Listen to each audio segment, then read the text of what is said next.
એના માટેનું basic structure છે એ રેડી કરી દીધું છે, બરાબર છે. એની અંદર ચેપ્ટર નંબર 1 છે, એની અંદર બેઝિક ઇન્ફોર્મેશન લીધી કે સજીવને લઈને શું કહી શકીએ આપણે અને સજીવ એકચ્યુઅલીમાં કોને કહી શકાય. જો આપણે એને ઓળખવા છે તો કયા કયા લક્ષણો ધ્યાનમાં લેવા જોઈએ અને વર્ગીકરણની પદ્ધતિનો પાયો જે છે આપણે ચેપ્ટર નંબર 1 ની અંદર કમ્પ્લીટલી સમજી ચૂક્યા. ચેપ્ટર નંબર 2 જે છે એની અંદર બાયોલોજિકલ ક્લાસિફિકેશન એટલે કે જૈવિક વર્ગીકરણ દ્વારા આપણે વનસ્પતિ, પ્રાણી, વાયરસ, બેક્ટેરિયા, વાયરસ કરતા નાના સજીવો, વિરોઇડ્સ અને પ્રિયોન્સ માટે પણ ઇન્ફોર્મેશન લીધી, રાઈટ. અને એના લઈને બેઝિક જે માહિતી છે એ કમ્પ્લીટ કરી. આના સિવાય ચેપ્ટર નંબર 8 જેની અંદર સેલ છે એની અંદર રહેલી અંગિકાઓ છે એ કેવી રીતે કાર્ય કરે છે અને સજીવના કોઈ પણ લક્ષણો છે એના આધારે આપણને માહિતી આપી શકે, બરાબર. અને લાસ્ટમાં કહીએ તો બહુ ઇમ્પોર્ટન્ટ એવું ચેપ્ટર 11th અને 12th બંને સ્ટાન્ડર્ડ માટે ચેપ્ટર નંબર 10 સેલ ડિવિઝન, કોષ વિભાજન માટે આપણે વાત કરીએ.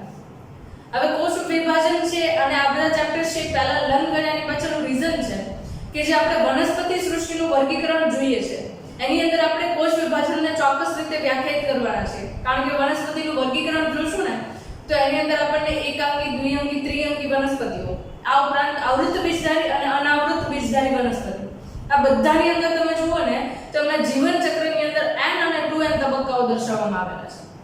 જે આગળ જેમ જેમ લેક્ચર્સ જતા જશે એમ તમને આઈડિયા આવતો જશે. બટ એની અંદર n અને 2n શું છે એ સમજવા માટે આપણે ચોક્કસ રીતે કોષ વિભાજન સમજવું જ પડે અને કોષની પ્રક્રિયા છે એ સમજવી પડે. અને કોષ સમજીએ તો એની અંદર રંગસૂત્રો સમજી શકીએ તો આપણે ચેપ્ટર નંબર 10 કોષ વિભાજન સમજી શકીએ. અને કોષ વિભાજન સમજાય ત્યારબાદ આપણે વનસ્પતિ કે પ્રાણી કોઈ પણની અંદર કોષીય તબક્કાની અંદર પ્રજનન છે એ સમજી શકીએ, બરાબર. એટલા માટે આપણે આ બેઝિક ખ્યાલ છે એને લઈ લીધો છે અને એને લઈને આપણે હવે આગળ ચેપ્ટર નંબર 3 વનસ્પતિ સૃષ્ટિનું વર્ગીકરણ જે છે એ વાત કરવાના છે, બરાબર. વનસ્પતિ સૃષ્ટિની અંદર કયા કયા પ્રકારના સજીવો સમાવે છે તો કે ફર્સ્ટ ઓફ ઓલ તો આપણે 5 સૃષ્ટિઓ વર્ગીકરણ જોઈ ગયા, બરાબર. જે RIX વિટેકર દ્વારા આપવામાં આવેલું, બરાબર. જેની અંદર ફર્સ્ટ ઓફ ઓલ મોનેરા એટલે કે આદિકોષ કેન્દ્રીય સજીવો જે બધા જ પ્રકારના બેક્ટેરિયા છે એને સમાવિષ્ટ કરે. બીજું હતું પ્રોટિસ્ટા, એક કોષીય સુકોષ કેન્દ્રીય સજીવો જેની અંદર આપણે મોટાભાગની વનસ્પતિ તરીકેના એક કોષીય સજીવો અને પ્રાણી તરીકેના એક કોષીય સજીવો છે એને સમાવિષ્ટ કરી દીધા, રાઈટ. ત્રીજું અહીંયા આવતું ફૂગ, બરાબર.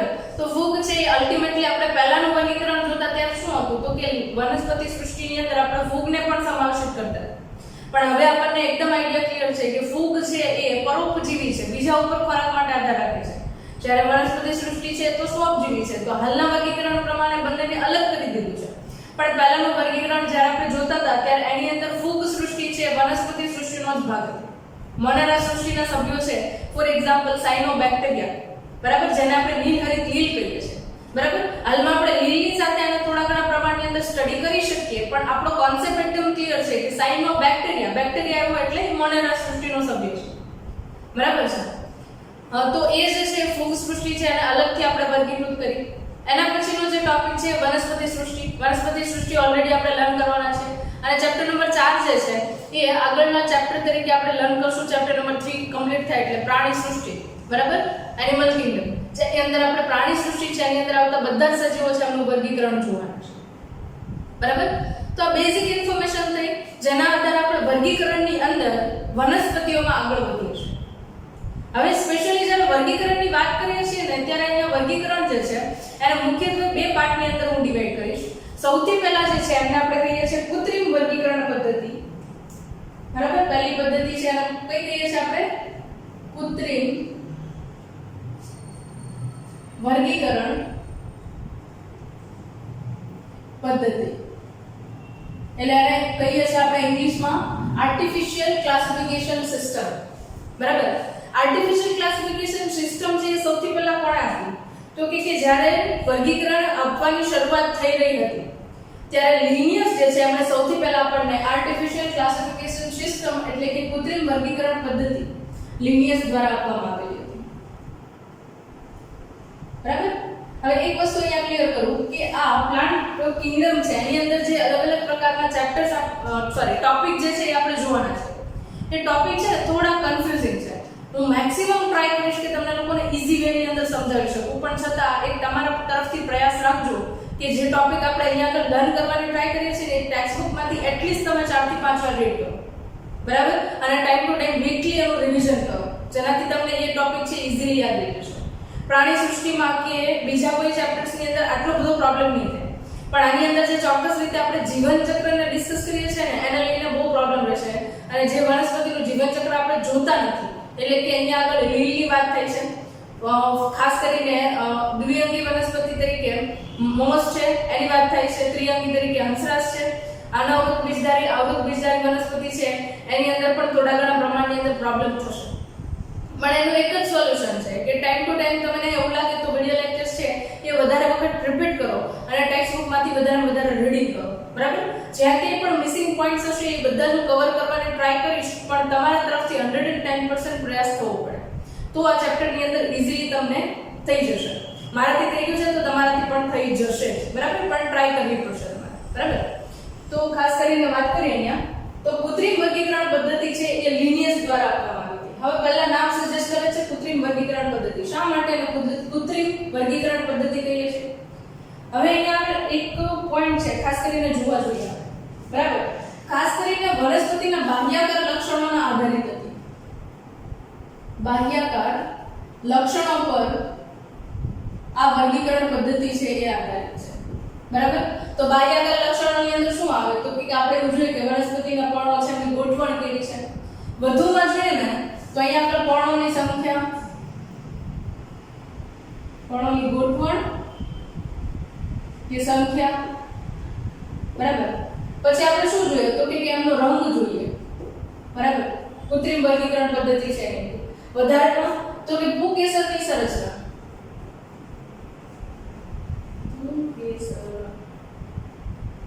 ની સંરચના. બરાબર? આટલી વસ્તુ છે અને ખાસ કરીને આપણે ધ્યાનમાં લઈએ. બરાબર? તો આ પદ્ધતિની આધારે જો મારે બે નજીકની જાતિઓ છે એમને ડિફરન્શિએટ કરવી છે તો થોડા ઘણા પ્રમાણની અંદર થઈ શકે, પણ મારે મેજર ડિઝીઝની અંદર વનસ્પતિઓ છે એમને સેપરેટ કરવી છે, અલગ કરવી છે, એકાંગી, દ્વિઅંગી, ત્રિઅંગી વનસ્પતિની અંદર વહેંચવી છે. બરાબર? તો એ આનાથી પોસિબલ નથી. તો એના માટે મારે શું કરવું પડશે? તો એના માટે મારે ચોક્કસ રીતે અહીંયા આગળ થોડા ઘણા પ્રમાણની અંદર ચેન્જીસ કરવા પડે. તો આ તો પોઈન્ટ છે કોના માટે તો કે કૃત્રિમ વર્ગીકરણ પદ્ધતિ છે, આર્ટિફિશિયલ ક્લાસિફિકેશન સિસ્ટમ છે, એના માટેના કી પોઈન્ટ્સ છે. પણ એના ડ્રોબેક્સ કહું કે એ શા માટે એટલી બધી સ્વીકૃત નથી, એની પાછળના રીઝન કયા રહે છે? તો સૌથી પહેલી વાત કે આ જે પદ્ધતિ છે એ ઋતુકીય ફેરફારો અનુભવે છે.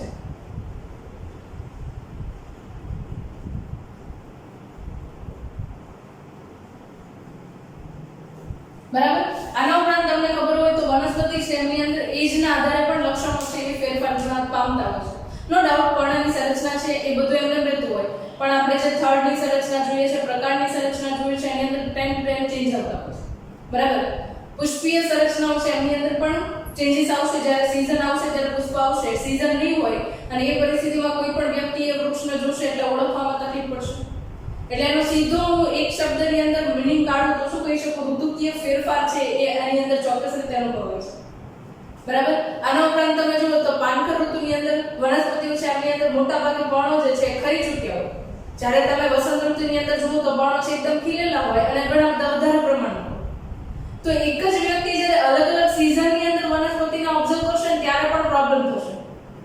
તો આ બધી એની લિમિટેશન્સ થઈ કે અલગ અલગ સમયગાળા દરમિયાન વાનસ્પતિક લક્ષણો છે એ ફેરફાર અનુભવે છે અને એ ફેરફારના આધારે વર્ગીકરણ કરવામાં ખૂબ મુશ્કેલી અનુભવે છે. બરાબર?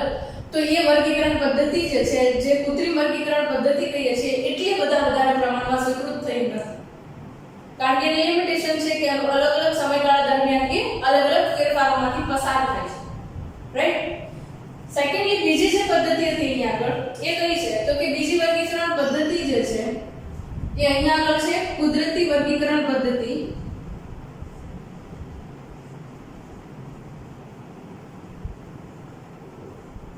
બરાબર? જેને આપણે કહીએ છીએ natural classification system. Natural classification system જે છે એ બે વૈજ્ઞાનિક દ્વારા આપવામાં આવી હતી. ખાસ યાદ રાખીએ કારણ કે એમના આધારિત જ આ આપણું હાલનું લેટેસ્ટ મોડર્ન ક્લાસિફિકેશન છે એ આપણે જોઈએ છે. બરાબર? જેની અંદર બેન્થમ અને હુકર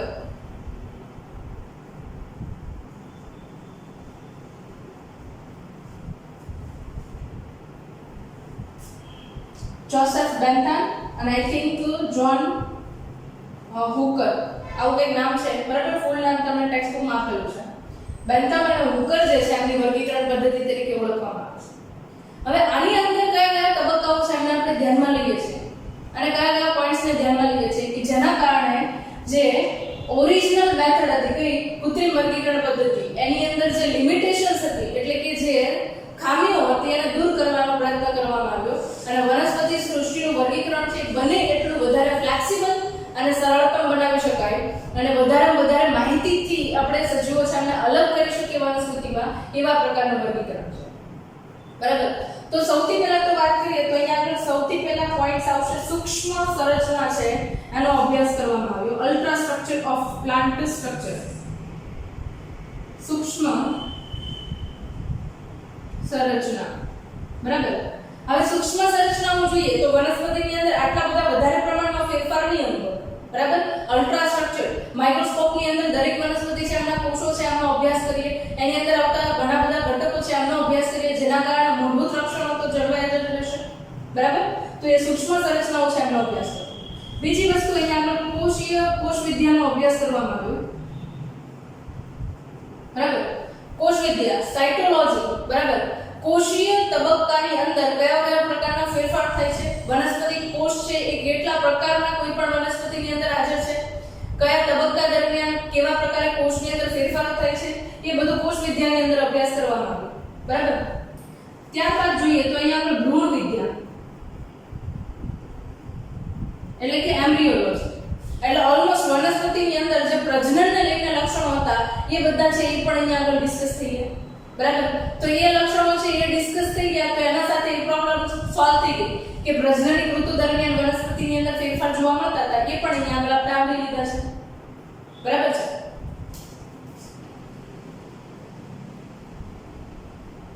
પરિસ્થિતિ વિદ્યાના આધારે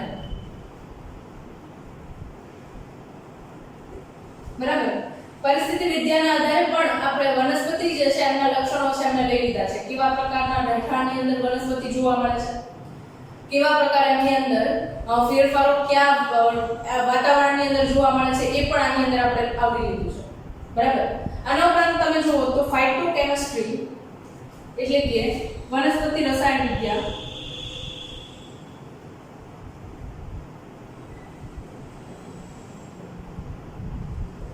બરાબર. વનસ્પતિ રસાયણ વિદ્યા આ પણ એક સૌથી અગત્યનો ટોપિક છે. તમને ખબર છે કે કોઈ પણ સજીવ હોય તો એમની અંદર જે આપેલી પ્રક્રિયા થાય તો એના અંતે અલગ અલગ પ્રકારના રાસાયણિક ઘટકો છે નિર્માણ પામતા હોય છે.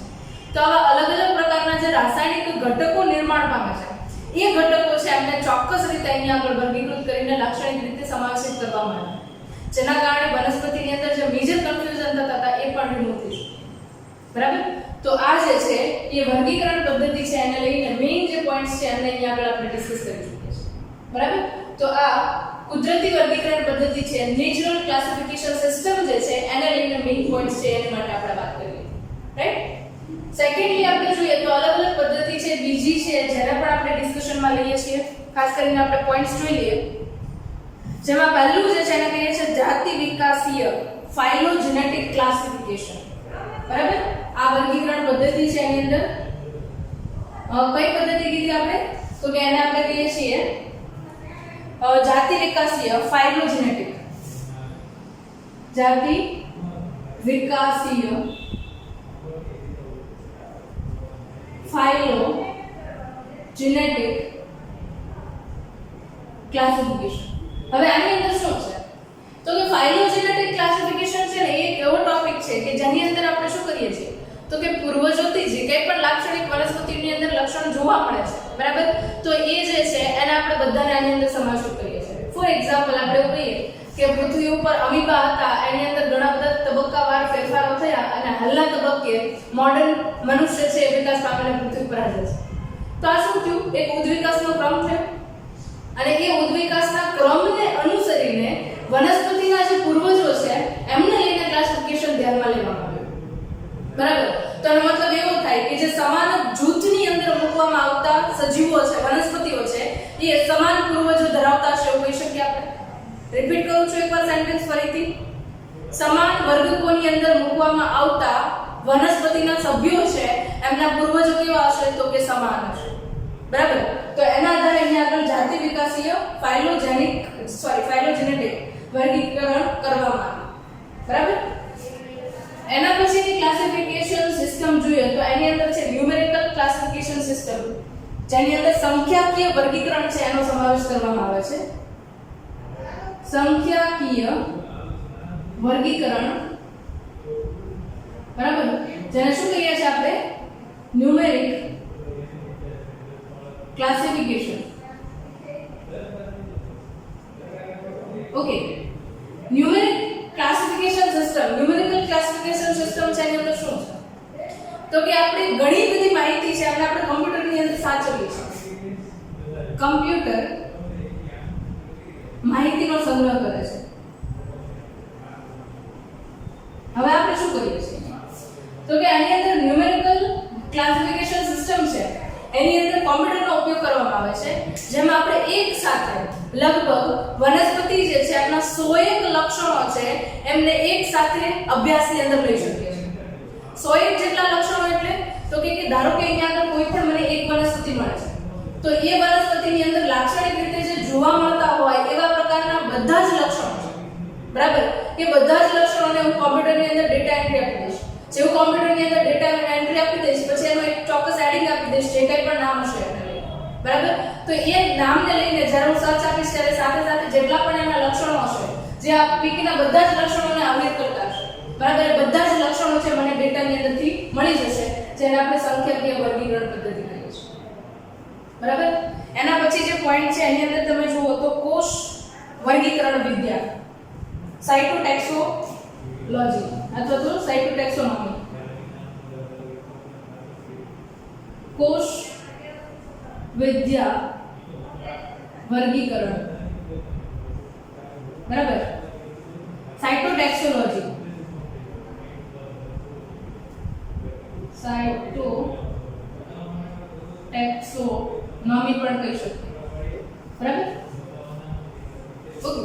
સાયટોટેક્સોનોમી છે એની અંદર તો સામાન્ય છે કે જે કોષીય લક્ષણો છે બધાને આપણે વર્ગીકૃત કરવામાં ઉપયોગમાં લઈએ છીએ અને એ કોષીય લક્ષણો છે બધાને આપણે આગળ ઉપર સમજવા માટે ઉપયોગમાં લઈએ છીએ. બરાબર. જો વધારે પડતું કન્ફ્યુઝન થાય છે તો આપણે કોષીય લક્ષણો છે એમને પણ ઉપયોગમાં લઈ શકીએ છીએ. રાઈટ. થર્ડલી અહીંયા આપણે કહીએ તો છેલ્લી પદ્ધતિ છે એની અંદર શું છે તો કે છેલ્લી પદ્ધતિ છે એની અંદર આપણે ચોક્કસ રીતે કહીએ છીએ રસાયણ વર્ગીકરણ વિદ્યા, કેમોટેક્સોનોમી. રસાયણ વર્ગીકરણ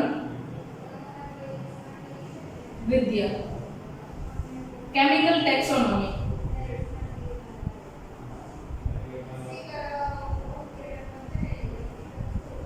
બરાબર. ઓકે. રસાયણ વર્ગીકરણ વિદ્યા, કેમિકલ ટેક્સોનોમી. હવે આગળ હમણાં વાત કરીએ મુજબ અહીંયા આગળ બધા જ પ્રકારે વનસ્પતિની ચયાપચય પ્રક્રિયાના અંતે જે કેમિકલ્સ પ્રોડ્યુસ થાય છે, રસાયણો ઉત્પન્ન થાય છે, એ રસાયણોના આધારે આપણે વર્ગીકરણ કરીએ છીએ. તો જ્યારે રસાયણોનો ઉપયોગ કરીને વર્ગીકરણ કરીએ છીએ ત્યારે એ પદ્ધતિ છે એને આપણે કેમિકલ ટેક્સોનોમી કહીએ છીએ, રસાયણ વર્ગીકરણ વિદ્યા તરીકે ઓળખીએ છીએ. બરાબર. તો આટલા જે પોઈન્ટ્સ છે એને આપણે શું કહીએ છીએ તો કે વનસ્પતિ સૃષ્ટિના વર્ગીકરણ માટેના આધારભૂત એકમો તરીકે ઓળખીએ છીએ. બરાબર. હવે આના આધારે એકદમ ક્લિયર થાય છે કે વનસ્પતિ છે એનું વર્ગીકરણ એટલે કે પ્લાન્ટ કિંગડમ છે એનું ક્લાસિફિકેશન કયા પોઈન્ટ્સને આધારે કરવામાં આવ્યું છે. તો હવે એક એક વર્ગીકરણની અંદર આપણે ટોપિક જોશું, જેમાં સૌથી પહેલા આપણે લીલ થી શરૂઆત કરવાના છે. લીલ પછી લીલ છે એને સેપરેટલી આપણે એકાંગી વનસ્પતિ કહીશું. બરાબર. એના પછી દ્વિઅંગી વનસ્પતિ, ત્રિઅંગી વનસ્પતિ, અનાવૃત બીજધારી વનસ્પતિ અને આવૃત બીજધારી વનસ્પતિ છે એને લઈને વાત કરવાની છે. બરાબર. તો થોડો ચાર્ટને લઈને બેઝ લઈ લઈએ આપણે. પ્લાન્ટ કિંગડમ છે એનું વર્ગીકરણ સૌથી પહેલા કરીએ તો અહીંયા આગળ 5 ટોટલ ક્લાસની અંદર આપણે વર્ગીકરણ કરીએ છીએ. બરાબર. પોસિબલી જે રીતે થશે એ રીતે ચાર્ટ છે અરેન્જ કરીએ આપણે. એકાંગી વનસ્પતિ, બરાબર, મોનોફાઇટ્સ. એકાંગી વનસ્પતિ છે એની અંદર મોટા ભાગની જેટલી પણ લીલ આવશે, બરાબર, આલ્ગી, એ બધી જ વનસ્પતિ છે એમને આપણે એકાંગી વનસ્પતિ તરીકે અભ્યાસ કરીશું. બરાબર. ઓફિશિયલી જોઈએ તો તમને એકાંગી વનસ્પતિ મોનોફાઇટ તરીકે એટલું બધું મળશે નહીં, પણ આપણે સમજવા માટે એકાંગી વનસ્પતિ કહીશું. બીજું જે છે અહીંયા આગળ કયું છે તો કે દ્વિઅંગી વનસ્પતિ. દ્વિઅંગી વનસ્પતિને આપણે ઇંગ્લિશમાં કહીએ છીએ બ્રાયોફાઇટ્સ. એક્ઝામ્પલ તરીકે અહીંયા આગળ હું તમને કહી શકું મોસ. બરાબર, તો મોસ જે છે એ દ્વિઅંગી વનસ્પતિ તરીકે લઈ શકીએ આપણે, જેની અંદર મુખ્યત્વે મૂલાંગો એટલે કે મૂળ જેવી સંરચના અને પર્ણ જેવી સંરચના એટલે કે એક જમીનમાંથી પોષણ મેળવે એવી સંરચના વાળો ભાગ અને બીજો ઉપરની તરફ પર્ણ તરીકે આવેલો ભાગ કે જે પ્રકાશ સંશ્લેષણની પ્રક્રિયા કરીને પોતાનો ખોરાક જાતે બને છે. રાઈટ? તો એ દ્વિઅંગી વનસ્પતિઓ થઈ. ત્યારબાદ આપણે કહીએ તો અહીંયા આગળ ક્લાસિફિકેશન ની અંદર ત્રિઅંગી વનસ્પતિઓ ટેરિડોફાઇટ ત્રિઅંગી વનસ્પતિઓ. ઓકે, ત્રિઅંગી વનસ્પતિઓ જે છે એની અંદર ચોક્કસ રીતે જોઈએ તો અહીંયા આગળ ખાસ કરીને અભ્યાસ કરીશું આપણે 3 અંગ ધરાવતી હોય એવી વનસ્પતિઓ. અને 3 અંગ ધરાવતી વનસ્પતિઓ તરીકે તો કે એમની અંદર મૂળ છે, પર્ણ છે અને પ્રકાંડ છે અને પ્રજનનના આધારિત હોય એવા પ્રકારના ચોક્કસ લક્ષણો ધરાવતા હોય એવી સંરચનાઓ પણ હાજર છે. બરાબર. થર્ડલી અહીંયા આગળ જોઈએ તો અહીંયા આગળ છે અનાવૃત બીજધારી વનસ્પતિ. અનાવૃત બીજધારી વનસ્પતિ. સામાન્ય રીતે આ વનસ્પતિ કોને કહી શકાય? એન્જિયોસ્પર્મ્સ, જિમ્નોસ્પર્મ્સ. બરાબર. તો અહીંયા આગળ અનાવૃત બીજધારી વનસ્પતિ એટલે એવી વનસ્પતિ કે જેમના બીજ છે એ કોઈ પણ આવરણ વડે આવૃત નથી. તો એવા પ્રકારની વનસ્પતિ છે એમને આપણે શું કહીશું? અનાવૃત બીજધારી વનસ્પતિ. રાઈટ?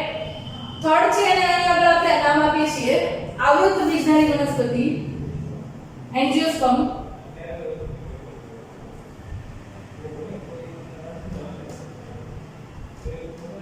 બરાબર. આવૃત બીજધારી વનસ્પતિ છે એની અંદર તો કે મોટા ભાગે જેમના બીજ છે એ કોઈ પણ આવરણ વડે આવૃત છે અને આપણે આવૃત બીજધારી વનસ્પતિ કહીએ છીએ. બરાબર. તો આપણે સ્ટાર્ટઅપ ની અંદર જોઈ લીધું કે ક્લાસિફિકેશન કેવી રીતે થાય છે વનસ્પતિની અંદર અને આના ઉપરાંત આપણે કેવી રીતે વનસ્પતિનું વર્ગીકરણ કરીએ છીએ. બરાબર. તો એ સુધી રાખીએ છીએ. નેક્સ્ટ લેક્ચરમાં આપણે આગળ